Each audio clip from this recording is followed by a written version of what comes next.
وسلام على عباده الذين اصطفى أما بعد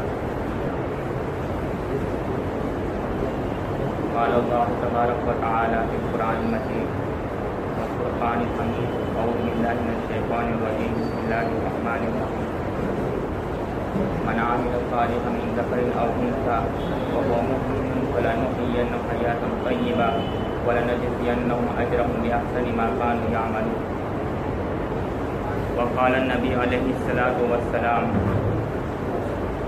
إنا لكل قوم عيدا وهذا عيدنا أو كما قال عليه الصلاة والسلام متفق علیہ.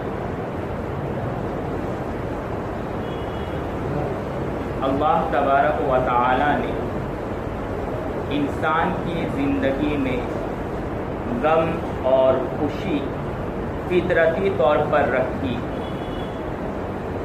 انسان کی زندگی غم اور خوشی کے سنگم کا نام ہے. انسان کے ساتھ زندگی بھر غم اور خوشی یہ دونوں چیزیں لگی رہی.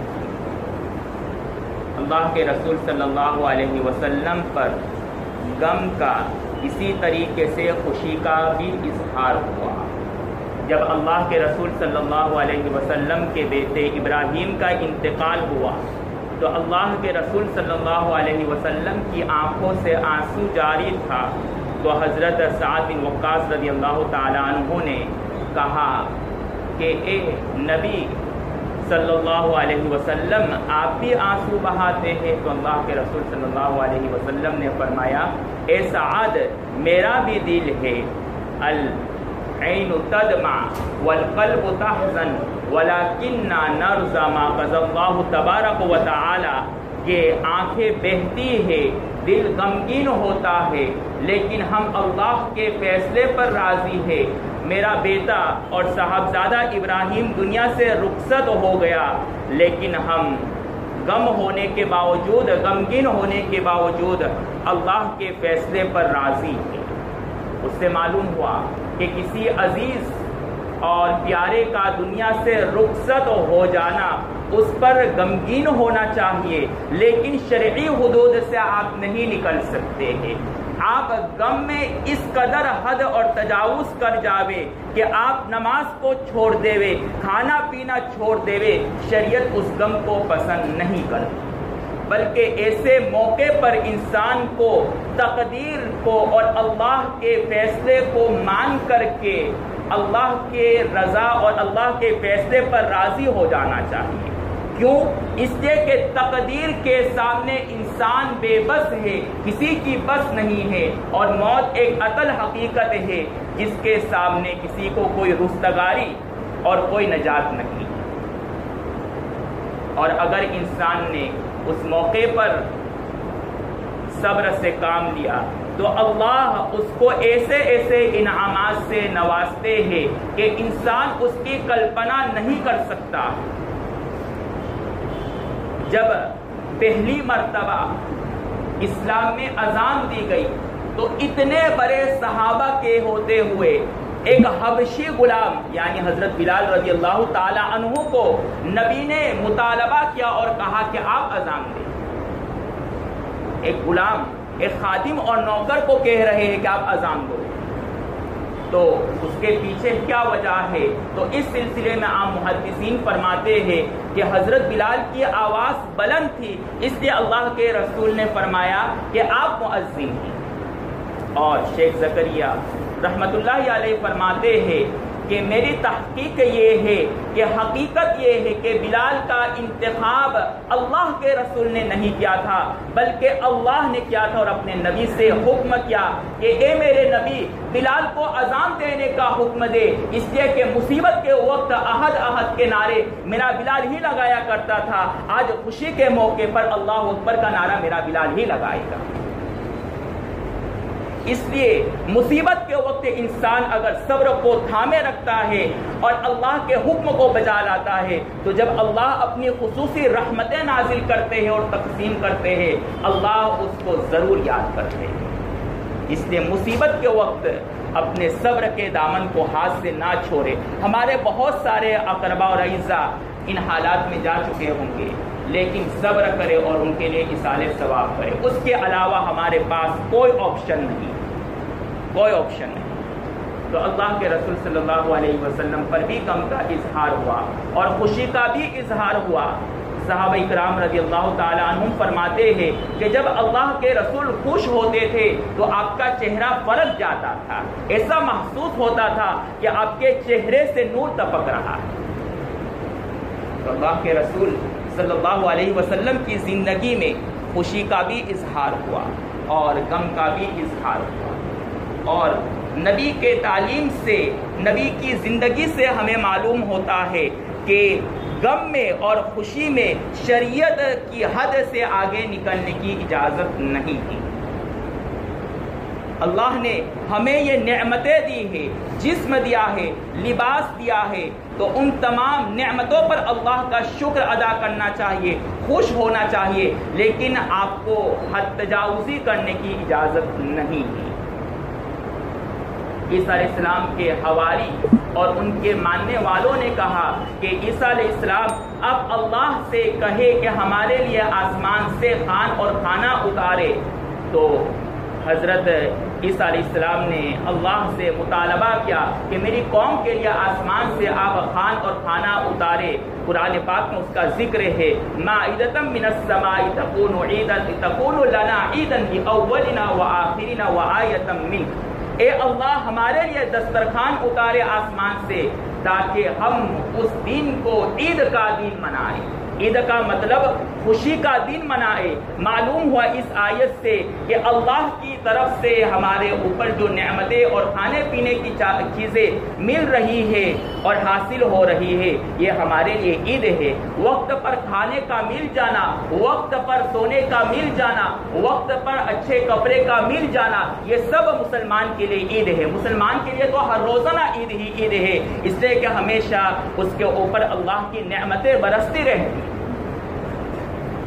اس لیے حاکم الامت حضرت تھانوی رحمۃ اللہ علیہ فرماتے ہیں کہ انسان کپڑا مختلف وجہوں کی وجہ سے پہنتا ہے۔ ایک وجہ اپنے جسم کو چھپانے کے لیے ہے، یہ بھی صحیح ہے، یہ بھی جائز ہے کپڑا اس نیت سے پہنا، اور دوسری وجہ آسائش، اپنے جسم کو راحت پہنچانے کے لیے۔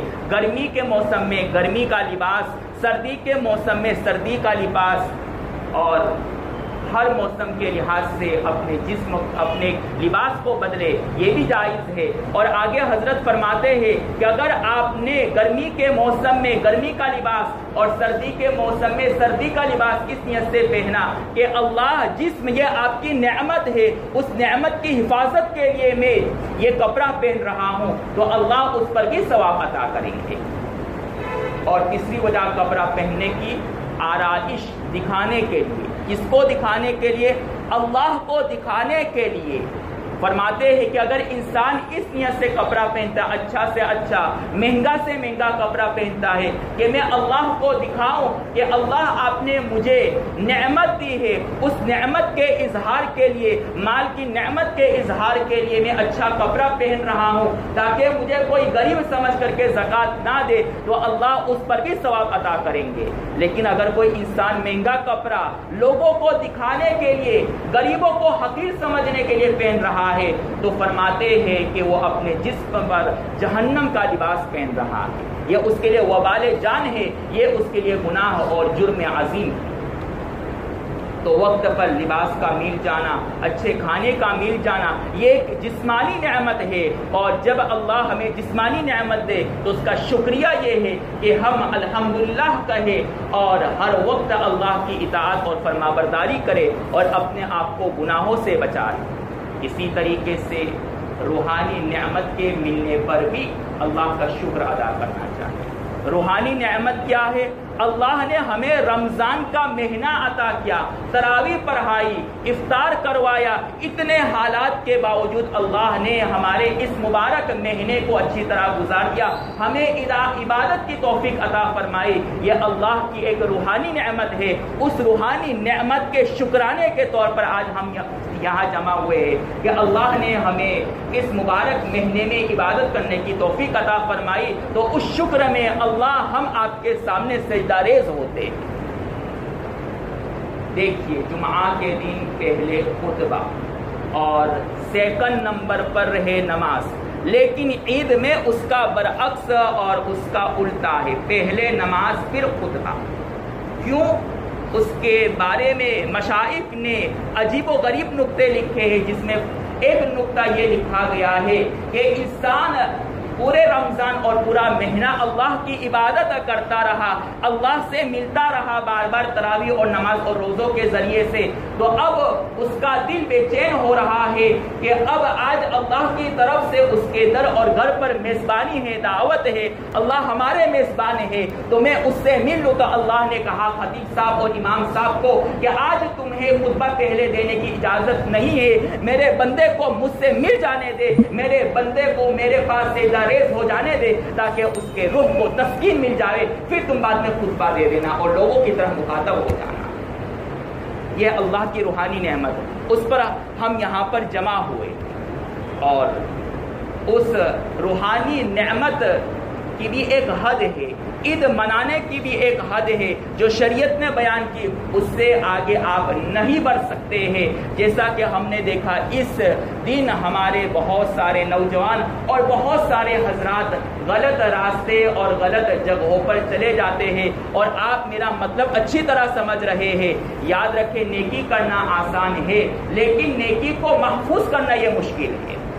قرآن یاد کر لینا آسان، لیکن اس کو یاد رکھنا مشکل۔ نیکی کرنا آسان، لیکن اس کو محفوظ کرنا یہ مشکل کام ہے۔ اگر آپ نے اپنی نگاہوں کو غلط جگہوں پر، فلموں پر ادھر ادھر چلے گئے تو آپ کی یہ ساری نیکیاں، آپ کی یہ جو روحانی طاقت پیدا ہوئی تھی، وہ سب کے سب رائگاں اور بیکار ہیں۔ اس لیے اپنے آپ کو کم از کم آج کے دن بچائے، ویسے تو پورے سال بچانا ہے، لیکن آج خاص اہتمام کرے۔ کیا اللہ نے ہمیں یہ نعمت اس لیے دی تاکہ ہم غلط جگہوں پر جائیں یا غلط رواج چلائے؟ ہرگز نہیں۔ اس لیے شریعت نے طریقے بتلائے کہ عید کو کیسے منائے۔ عیدگاہ میں آنے سے پہلے، مسجد میں آنے سے پہلے انسان کچھ کھا لے میٹھا۔ اس کے پیچھے کیا حکمت ہے؟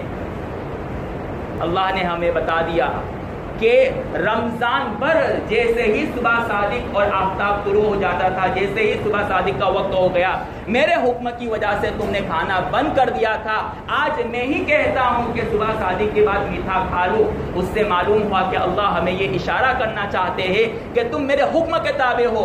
رمضان میں نے کھانے سے منع کیا، تم نہیں کھا رہے تھے، اب عید کے دن میں نے کہا کھانا کھاؤ تو تم کھا رہے ہیں، بلکہ اگر کوئی عید کے دن روزہ رکھتا ہے یہ حرام ہے۔ تو معلوم ہوا کہ ہم اللہ کے حکم کے تابع ہیں۔ جب وہ کہتا ہے کھاؤ تو کھائے، اور جب وہ کہتا ہے نہ کھاؤ نہ کھائے۔ جب ایک جائز کام، کھانا پینا یہ جائز اور حلال کام ہے، جب اس میں ہمیں اللہ کے حکم کی اطاعت کرنا ضروری ہے، تو جو فرائض ہے اس کی تو اطاعت بدرجہ اولی ہمیں کرنا۔ پھر دوسرا حکم کیا دیا گیا کہ عیدگاہ میں آنے سے پہلے صدقۃ الفطر فقیروں کو دے۔ اس کے پیچھے نقطہ کیا ہے؟